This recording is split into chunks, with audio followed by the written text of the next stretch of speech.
কিয়ামতের পূর্বে সূর্য যখন পশ্চিম দিকে উঠে যাবে তখন মাটির তল থেকে মাটি পেটে একটি প্রাণী বের হয়ে আসবে। এই প্রাণীটি মানুষের সাথে কথা বলতে পারবে। এই প্রাণীটির হাতে থাকবে মুসা আলাইহিসসালামের লাঠি এবং আঙ্গুলে থাকবে সুলাইমান আলাইহিসসালামের আংটি। এই প্রাণীটি বের হয়ে গোটা পৃথিবী ঘুরে বেড়াবে এবং তার হাতে থাকা সুলাইমান আলাইহিসসালামের আংটি দ্বারা যে সকল ব্যক্তি আল্লাহকে অস্বীকার করেছে তাদের কপালে কাফের লিখে দিবে এবং যারা আল্লাহর উপর ঈমান এনেছে তাদের কপালে মুমিন লিখে দিবে।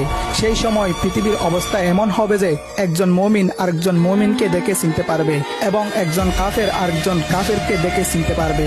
কিন্তু সেই সময় কাফেররা চাইলেও আল্লাহ তাআলার কাছে তওবা করতে পারবে না, কেননা সূর্য সেই সময় পশ্চিম দিকে উঠে যাবে, আর সূর্য পশ্চিম দিকে উঠে যাওয়া মানে তওবার দরজা বন্ধ হয়ে যাওয়া।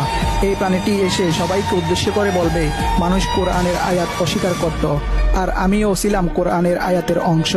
আজ আমি বের হয়ে এসেছি, আর এই প্রাণীটির নাম হবে দাব্বাতুল আর।